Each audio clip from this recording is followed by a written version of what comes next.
Bismillahirrahmanirrahim. Me emrin e Zotit mëshiruesit, mëshirbërësit, mëshirëplotit.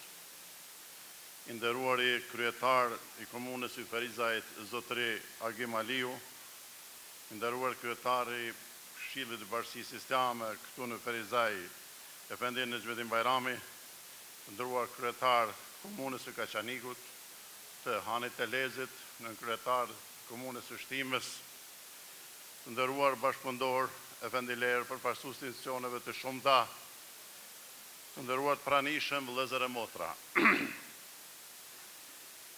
I madhi Zot në Kur'anin famlar thot: muaji i Ramazanit është muaji në të cilin zbriti Kur'ani. Pastaj një ajet tjetër kuranor thot: mos i konsideroni të vdekur ata që janë vrarë në rrugën e Zotit. Përkundrazi ata janë të gjallë të Zotit tyre dhe furnizohen me begatit e tij. Fjala ime në këtë manifestim lidhet ngushtë me mesazhin dhe domethënien e këtyre dy ajeteve kuranore. Ajeti që thekson se Ramazani është muaji në të cilin zbriti Kur'ani, na rikujton rëndësinë e shpalljes hyjnore si burim udhëzimi, ndriçimi shpirtëror dhe formësimi moral për individin dhe shoqërinë. Ndërkaq ajeti që flet për ata që janë vrarë, kanë rënë dëshmor shahid në rrugën e Zotit, thekson dimensionin e përjetësisë, sakrificës dhe nderimit të tyre që flejohen për një ideal të lartë. Në këtë kontekst, reflektimi ynë sot ndërthur mesazhin e udhëzimit hyjnor me vlerën e sakrificës, duke theksuar se besimi, devotshmëria dhe përkushtimi ndaj të mirës së përbashkët janë thembele mbi të cilat ndërtohet dinjiteti dhe qëndrueshmëria e një shoqërie. Andaj sot jemi mbledhur në këtë ambient të mrekullueshëm, në një çast të veçantë ku ndërthuren dy ngjarje me peshë jashtëzakonshme për qenien tonë kombëtare dhe shpirtërore, ardha e muajit të bekuar të Ramazanit dhe për kujtimi i shpalljes së pavarësisë së Kosovës. Kjo nuk është thjesht një rëndësi kalendarike, ajo përfaqëson një simbolik të thellë të sakrificës, të durimit, të besimit dhe të triumfit, virtyte që i kanë dhënë formë historisë sonë si popull. Po t'i kthehemi historisë sonë kombëtare, qoftë edhe për një çast, do të përballemi me një të kaluar të dhimbshme, të shënuar nga padrejtësi të rënda, nga pushtime të egër dhe përpjekje të pandërprera për zhdukje e asimilim. Megjithatë, përkundër vuajtjeve, historia jonë është një histori qëndrese, një histori e një populli që kur nuk e humbi shpresën, as besimin në Zot, as dashurinë për atë dheun. Përballë okupimit serbo-jugosllav, shqiptarët e Kosovës nuk u përkulen. Ata u ngritën me dinjitet për të mbrojtur tokën, gjuhën, kulturën dhe identitetin e tyre. Coptimi i tokave shqiptare në 6 pjesë përbën një nga aktet më të dhimbshme dhe më të padrejta në historinë moderne të kombit tonë. Ishte një vendim i imponuar nga fuqitë e mëdha, të cilat në vend që të mbronin parimet e drejtësisë dhe të vendosjes, vendosen mbi fatin e një popull autokton pa pyetur atë dhe pa marrë parasysh të drejtën e tij historike mbi trojet e veta. Kjo dramë nisi në mënyrë të theksuar me Kongresin e Berlinit në 1878, kur rreth 1000 fshatra shqiptarë Sanxhaku të Niçit ju dhanë Serbisë. Me këtë vendim mijëra familje shqiptare u dëbuan me dhunë nga vatrat e tyre së gjyshore, duke përjetuar shpërngulje masive, humbje pronash, dhembje për ulje të thellë. Tokat që kishin ushqyer brezat e tërë shqiptarësh u shkëputën padrejtësisht nga trungu i tyre natyror.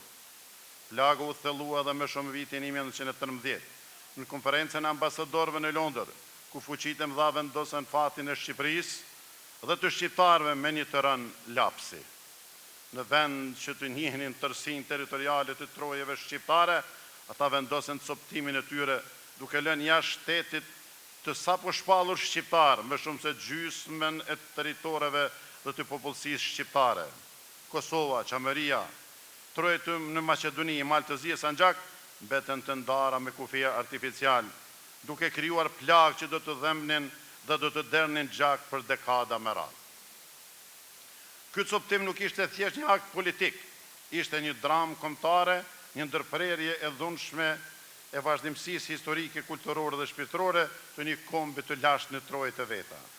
Megjithatë, përkundër padrejtisë së madhe, shqiptarët nuk e humbën kurrë ndjenjen e përkatësisë, as dashurisë për tokën dhe identitetin e tyre. Historia e coptimit është histori dhimbjeje, por dhe histori qëndrese. Ajo na kujton se liria dhe uniteti nuk janë dhurat, por amanet. Se atë dheu nuk është vetëm territor, por kujtesë, sakrifizë dhe përgjegjësi. Dhe mbi të gjitha na mëson se dashuria për tokën anëtare është më e fortë se çdo vendim i padrejtë i marrë në tryezat e fuqive të mëdha. Shumë shqiptarë u burgosen, ranë dëshmor, u maltretuan, u rrahen dhe u vranë, vetëm se kërkonin të drejtën elementare për të jetuar të lirë në tokat e tyre.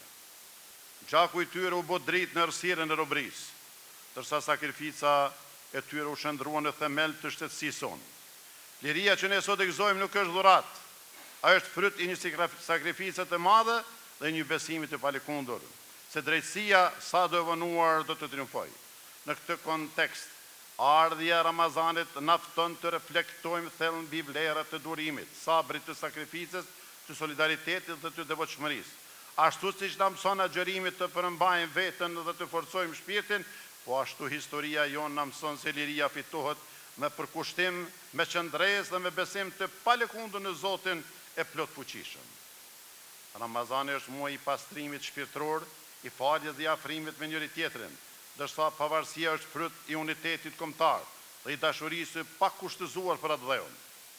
Agjërimi dhe sakrifica për liri kanë të përbashkët vetë përmbajtjen, durimin dhe përkushtimin ndaj një qëllimi më të lartë. Në agjërim, njeriu heq dorën nga dëshirat personale, por forcim shpirtëror, ndërsa në sakrificë për liri individi përballon vështirësi për të mirën e përbashkët. Të dyja kërkojnë vullnet, disiplinë dhe gatishmëri për të sakrifikuar për një ideal. E frymzuar nga kjo ndjenjë e thella dhe dashurie dhe nga ndërgjegje e palëkundur kombëtare, populli shqiptar i Kosovës nuk u pajtua kurrë me robërinë. Edhe në sundimin e ashpër serbo-jugosllav. Ai vazhdoi të kërkonte me këmbgulje ndryshimin e gjendjes së përgjithshme, politike, shoqërore dhe kulturore. Pakënaqësitë akumuluara ndër vite u shprehen në forma të ndryshme rezistence qytetare, duke dëshiruar se ideali i lirisë ishte më i fortë se çdo represion. Demonstrata studentore të vitit 1968 përbën një pikë these të rëndësishme në historinë e rezistencës paqësore në Kosovë. Ato kurorëzuan me fitimin e të drejtës për përdorimin e lirë të flamurit kombëtar, një simbol i identitetit dhe dinjitetit shqiptar, si dhe hapën rrugën për avancimin e të drejtave në arsim, kulturë dhe fushat të tjera të jetës politike. Këto zhvillime kulmuan në aspektin juridiko-politik me kushtetutën e vitit 74, përmes të cilës Kosova fiton një autonomi të zgjeruar dhe statusin e elementit kosovim në kuadër të ish Federatës Jugosllave. Megjithatë, aspiratat e popullit të Kosovës nuk përfunduan me kaq. Në pranverën e vitit 1981, studentët dhe qytetarët dolën sërish në demonstrata masive, duke artikuluar qartë kërkesën për Kosovën Republikë. Një kërkesë që mishron të synimin për barazi të plot politike dhe vetëvendosje. Reagimi i pushtetit pushtues ishte i ashpër, represioni u thellua, ndërsa kërkesat legjitime u shtypën me forcë. Kulmi i kësaj politike shtypse arriti në vitin 1989, kur Serbia në mënyrë të njëanshme dhe me dhunë suprimoi autonominë e Kosovës. Brenda një dite mbi 100.000 punëtorë shqiptar u larguan nga vendet e tyre të punës. Institucionet arsimore, shkollat e mesme, fakultetet dhe Universiteti i Prishtinës u mbyllën. Në këto rrethana të rënda, populli i Kosovës organizoi një sistem paralel arsimor, të vetë financuar dhe të vetë organizuar, i cili funksionoi për gati një dekadë. Deri në vitin 1999, ky organizim përbën një shembull të jashtëzakonshëm të qendresës paqësore dhe përkushtimin ndaj ditës si themeli i lirisë. Megjithatë, dhuna sistematike, burgosjet, rrahjet dhe vrasjet e përditshme krijuan një realitet të padurueshëm. Në këto rrethana, një pjesë e bijve dhe bijave më të guximshëm të kombit vendosën të organizohen për rezistencë armatosur në emblemen e ushtrisë së lavdishme shërimtare të Kosovës. Me në krye komandantin legjendar dhe mjashari, figure të cilet u shëndrua në simbol të sakrificës dhe të vendosmërisë për liri.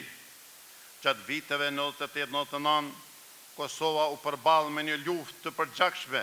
Forcat ushtarake, policore dhe paramilitare serbe kryen masakra të shumta ndaj popullsisë civile shqiptare, duke lënë pas plagë të thella njerëzore dhe materiale. Megjithatë, ushtria shqiptare e Kosovës është krenaria e këtij kombi.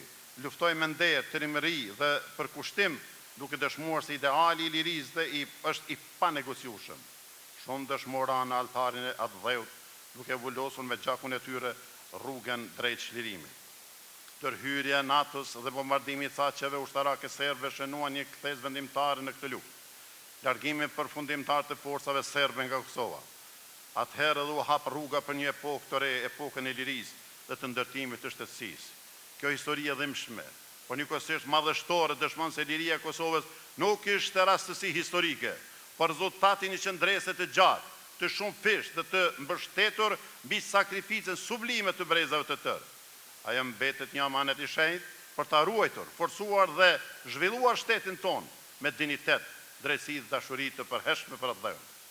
Pas tërheqjes përfundimtare të ushtrisë, policisë dhe formacioneve paramilitare serbe nga Kosova, vendi hyri në një fazë të re historike, në administrimin e përkohshëm të Kombeve të Bashkuara. Kosova nisi procesin e rindërtimit institucional, shoqëror dhe politik, duke hedhur themelet e një rendi të ri demokratik. Ishte një periudhë sfidash të mëdha, por dhe shpresës e madhe. Një kohë kur nga rënojat e luftës po linte një vizion i qartë për shtet ndërtim dhe vetëvendosje. Me organizimin e zgjedhjeve të para demokratike dhe me konsolidimin gradual të institucioneve përfaqësuese, u formua legitimiteti politik i vullnetit të popullit Kosovës. Ky proces arriti vullnetin qytetar dhe shpalli pavarësinë e Republikës së Kosovës si shtet sovran dhe i pavarur. Ky akt historik nuk ishte thjesht një vendim politik, ai ishte kurorëzimi një përpjekje shekullore për liri, dignitet dhe vetëvendosje. Ishte realizimi i emanetit të dëshmorëve, i sakrificës së brezave, i qëndresës së pandërprerë të një populli që kur nuk hoqi dorë nga drejta e tij për të qenë zoti i fatit vet. Pavarësia e Kosovës shënoi triumfin e drejtësisë mbi shtypjen të shpresës mbi frikën dhe të lirisë mbi robërinë. Kështu ëndra shekullore shqiptarëve të Kosovës u bë realitet. Nga një histori e mbushur me vujtje sakrifica lindi një shtet i ri, i ndërtuar mbi idealet e lirisë, barazisë dhe demokracisë. Kjo pavarësi mbetet jo vetëm arritje historike, por edhe përgjegjësi e përhershme për të forcuar shtetin, për ta zhvilluar atë me mençuri e integritet, dhe për ta ruajtur me përkushtim të palëkundur si amanetin më të shenjtë të kombit tonë. 26 vjet pas përfundimit të luftës qërimtare, ku Kosova ka ndërtuar institucionet e saj dhe ka shpallur pavarësinë si shtet sovran, ende po përballim me një realitet të ndihshëm dhe thellësisht emocional për shoqërinë tonë. Përpjekjet për të gjykuar krerët e ushtrisë qërimtare të Kosovës në Hag. Për qytetarët e Kosovës, kjo perceptohet si një goditje morale ndaj vetë luftës për liri dhe ndaj sakrificës së atyre që u ngritën për ta mbrojtur popullin nga shtypja dhe nga spastrimi.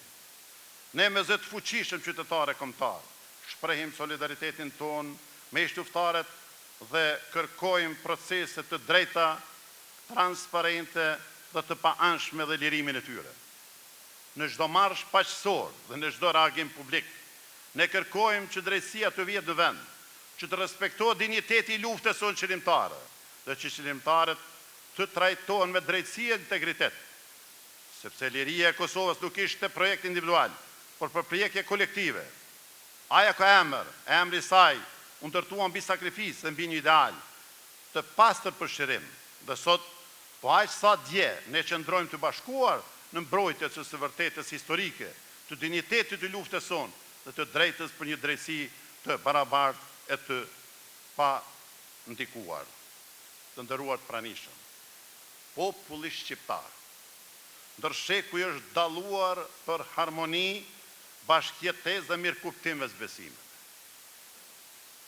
Duke respektuar kulturën, traditën dhe identitetin e përbashkët kombëtar, Kjo frym tolerante është një nga vlerat më të çmuara që na kanë mbajtur të bashkuar në kohë të vështira.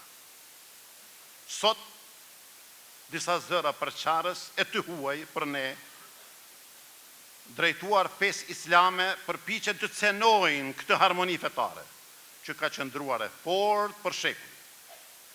Gjuha e nxitjes dhe urrejtjes ndaj besimit të tjetrit nuk përfaqëson kulturën tonë, nuk buron nga tradita jonë dhe as nga thelbi i fesë sonë.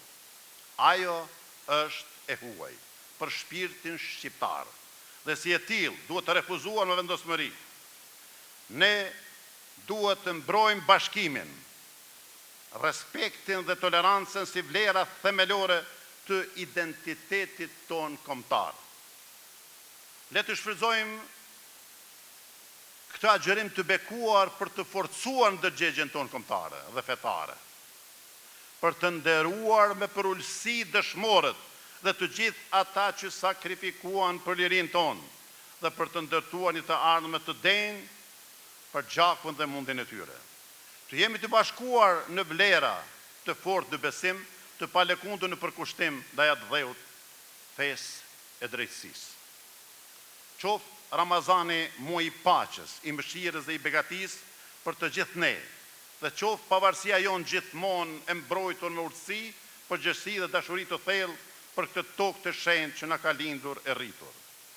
Dhe në fund, krejt, urime 18 dhjetori pavarësisë së vendit tonë, urime dhe ardhja këtij muaji të bekuar të sakrificës, të mëshirës, muajit të Ramazanit, muajit të zbritjes së Kuranit. Dhe krejt për fund, dëshiroj të them vetëm një fjali, se më i mirë se atë dheu im është vetëm atë dheu im. Faleminderit.